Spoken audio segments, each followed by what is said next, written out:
conservador e um progressista, né? E a orientadora uma judia. Então, foi uma coisa muito bonita, porque todo mundo se emocionou, que embora a judia e os católicos não concordassem com tudo que eu disse na tese, porque era uma tese sobre o espiritismo, mas todo mundo ficou emocionado, porque através daquela tese nós tínhamos conseguido, dentro da universidade, falar de religião, falar de Deus, falar de espiritualidade, temas que são muitas vezes banidos e condenados pelo meio acadêmico. E fizemos isso de maneira interreligiosa. E foi muito bonito, foi uma experiência gratificante. Boa noite, meu nome é Magna. É mais uma questão sobre a pedagogia mesmo. Porque, na minha experiência, eu sou católica, e isso só para dizer que católico, a palavra católica significa universal. Então, talvez por isso que a nossa igreja tenha esteja agora buscando mais uma prática ecumênica, verdadeiramente ecumênica. Como se faz o diálogo interreligioso sem perder a identidade de cada religião e sem agredir a outra religião? Isso, na minha vivência, ainda encontra meio complicado, assim. Essa pergunta é muito pertinente, porque, na verdade, é muito difícil atingir a postura de equilíbrio para ser um educador que trabalha o diálogo interreligioso da maneira mais honesta possível. O que é ser honesto? Ser honesto é dizer, olha, você é católico, ótimo. Você é protestante, ótimo. Você é umbandista, ótimo. Você é budista, ótimo. Eu sou espírita, ótimo. Então, é que se colocar. Nós devemos... O professor, ele tem que dizer o que ele é. Ele não pode dizer que é neutro, porque ele não é honesto. Mas ele tem que, sinceramente, respeitar e se identificar com as outras religiões, né? Ele tem que ter empatia, não é só respeito. Eu não gosto muito, eu falo, porque é uma palavra corrente, mas eu não gosto muito da palavra tolerância, porque dá a impressão que eu tolero o outro, né? Eu aguento o outro, né? E eu acho que, na verdade, nós temos que, mais do que tolerar, nós temos que amar o outro, nós temos que ter empatia com o outro. Então, essa experiência que eu tive de escrever esses livros, que eu levei 2 anos junto com outro pedagogo, Alessandro César Bigueto, nós levamos 2 anos para escrever esses livros sobre todas as religiões. Eu, desde criança, sempre gostei de estudar todas as religiões. Eu, por exemplo, tenho autores que eu adoro, que não são espíritas, por exemplo, os poetas místicos católicos, Juan de la Cruz, Teresa d'Ávila, né, que tem coisas maravilhosas. Eu gosto dos poetas místicos sufis, que têm coisas maravilhosas. Eu adoro Lutero, eu gosto de Jan Hus. Então, eu sempre estudei todas as religiões. Mas, quando agora eu fui fazer sistematicamente uma pesquisa para escrever esses livros, eu me deparei com coisas maravilhosas, né? Então, quando você lê, por exemplo, um Bhagavad Gita, né, que é um dos livros chaves do hinduísmo, meu Deus, há coisas lindíssimas lá. Você pode não concordar com tudo, mas o simples fato, se você conhece o hindu, você sabe que ele aceita o Bhagavad Gita, pronto, já cria uma relação. A mesma coisa o Alcorão, tem passagens maravilhosas, né, tem passagens bonitas, né, é uma poesia muito grande no Alcorão. Então, quando você estuda todas as religiões, você cria empatia. Por isso, o professor interreligioso, ele não deve ser, na minha posição, na minha opinião, não deve ser um padre, nem um pastor, nem assim, uma pessoa, um monge, né? Ele deve ser um filósofo, um historiador, um pesquisador. Ele pode ter a sua religião, lógico, mas ele tem que abranger as outras, ele tem que estudar as outras, para criar empatia com as outras, né? E ver coisas bonitas nas outras, mas enxergar sinceramente. Se ele não enxergar, se ele tiver essa atitude, tudo bem, eu respeito, mas, né, eu torço o nariz, então não é possível diálogo interreligioso. Agora, por outro lado, é preciso preservar a identidade da fé, a própria identidade e a do outro. Por exemplo, eu já tive experiência de uma aluna minha chegar para mim e falar assim, eu não sei, viu, eu fazia já esse trabalho interreligioso, e a menina falava assim, eu não sei não, eu ia lá na igreja do meu pai, que a minha mãe vai, que o meu pai vai, que era protestante no caso, e, não sei, não estou com vontade de ir, não, eu não quero mais saber de igreja, não quero mais... E eu falar, não, eu acho que você deve ir, vai mais um pouco, vê mais, etc. Então, você incentivar no outro que ele seja da outra religião, isso é maravilhoso. Então, eu me lembro de um episódio do filme de Gandhi, que eu achei uma das coisas mais emocionantes na vida. Depois que houve aquela guerra entre muçulmanos e hindus na Índia, que o Gandhi jejuou durante vários dias para parar a guerra, um indivíduo veio depor as armas, né, aos pés de Gandhi e fala para ele assim, joga um pão em cima de Gandhi e fala, coma, porque eu vou para o inferno de qualquer jeito, mas eu não quero ir para o inferno com na consciência a sua morte. E o Gandhi fala, mas só Deus decide quem vai para o inferno. Por que você vai para o inferno? Por que você acha que você vai para o inferno? Então ele fala, eu matei uma criança. Né? Eu matei uma criança muçulmana. Porque os muçulmanos mataram meu filho. Né? Então o Gandhi chama ele e fala assim, eu sei uma maneira de você sair do inferno. Porque ele já estava no inferno, obviamente. Né? Eu sei uma maneira de você sair do inferno. Procure uma criança muçulmana que tenha perdido os pais nessa guerra. E adote essa criança, mas crie como muçulmano, não como hindu. Leve ele no templo muçulmano e eduque ele como muçulmano. E você vai sentir o paraíso. Então veja, é exatamente isso. É você enxergar no outro, você ver no outro a beleza da religião do outro. E todas as religiões têm as suas belezas. Então, por exemplo, no islamismo, nós temos hoje em dia um tremendo preconceito por causa da propaganda americana, né? O islamismo é uma cultura milenar que deu contribuições importantíssimas na ciência, na filosofia. A matemática que nós temos vem dos árabes, a filosofia da Idade Média veio dos árabes, a arquitetura, a escrita. Então, quer dizer, se nós conhecermos isso, nós de fato podemos praticar o ensino interreligioso. Mas isso não significa perder a identidade da própria fé. Quer dizer, você pode cultivar a própria fé em profundidade sem que essa abertura para o outro prejudique a sua vivência da fé. Isso só enriquece a sua fé. Porque você vê que Deus está em toda parte.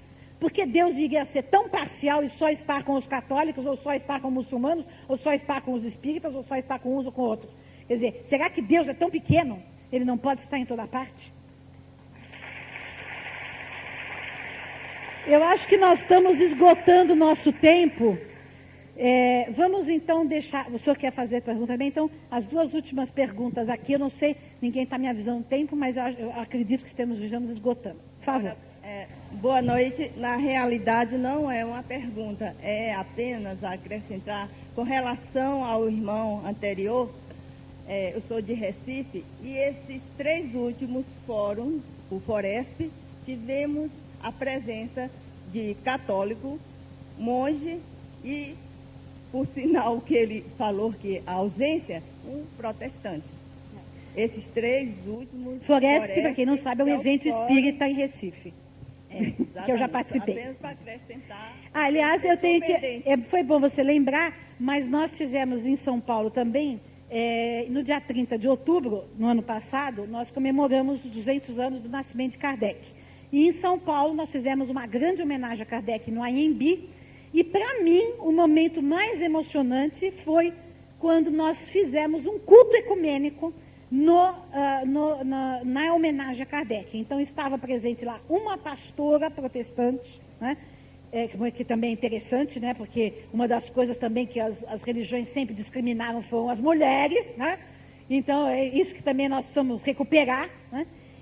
Havia uma umbandista, uma budista, um padre, um sheik do Islã.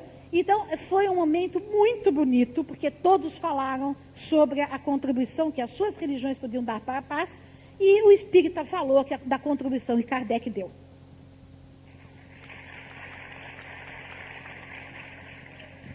Boa tarde, Dora. Boa tarde. Olha, muito obrigado pelo quadro do programa, os 200 anos com Kardec. Você, como educadora, você disse as grandes verdades aí. Você disse que não há evolução sem educação. É verdade. Agora, eu gostaria de tecer um pequeno comentário a respeito da educação.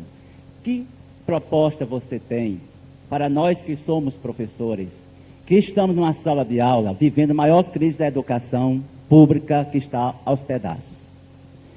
Qual a proposta que nós podemos trabalhar? Que diálogo é esse para motivar tanto os professores como o aluno? Porque nós estamos vivendo uma crise muito grande na educação pública. Qual o seu discurso para Não isso? só a pública, a privada, todas as educações.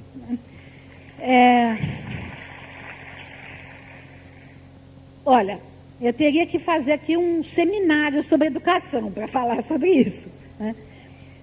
Mas eu resumo em algumas coisas. Para estar na educação, hoje, é preciso uma dose extra, e uma grande dose extra, de paixão, de vocação, de entusiasmo e de crença e de amor ao ser humano. As condições são adversas, a crise é econômica, a crise é política, a crise é cultural, né? Nós vivemos numa cultura de massa que destrói todos os valores da educação, destrói todos os valores da cultura, de todas as culturas, da clássica, da popular, para massificar tudo, né? Pelo domínio do capitalismo internacional. Então, realmente é preciso uma grande dose de paixão, de amor e de vocação. Porém, se nós não tivermos isso, não há como mudar o mundo. Porque se nós não entregarmos às novas gerações, abrirmos para eles as portas para um novo mundo, para um novo tipo de ação no mundo, para um novo tipo de vivência ética neste terceiro milênio, não haverá possibilidade de um futuro melhor. Então, sejamos apóstolos, missionários, sacerdotes da educação, né, apesar de todas as crises. Podemos começar dentro da sala de aula, com as limitações que o sistema impõe, mas todo professor, quando fecha a sua sala e está de frente com os alunos, nada impede que ele semeie o amor, o diálogo e ideias universais e belas para esse aluno que está diante dele. E mais adiante, nós podemos e devemos pensar em cooperativas de educação, para que nós saiamos da tutela do Estado e saiamos da tutela daqueles que querem explorar comercialmente a educação. Vamos fazer cooperativas de pais, cooperativas de professores, cooperativas de alunos. As universidades, quando nasceram na Idade Média, eram cooperativas de professores, de alunos, né? Enfim, nós precisamos caminhar por esta abertura da educação, quebrando os paradigmas que aí estão. Agora, quem quiser saber mais sobre as minhas ideias de educação, os livros estão aí, e eu estarei à disposição também depois para outros diálogos, aberturas. Eu hoje à noite estarei fazendo uma palestra aí no MIEP, amanhã também, e eu agradeço então a participação de todos e esta comunhão fraterna que se estabeleceu nesse auditório.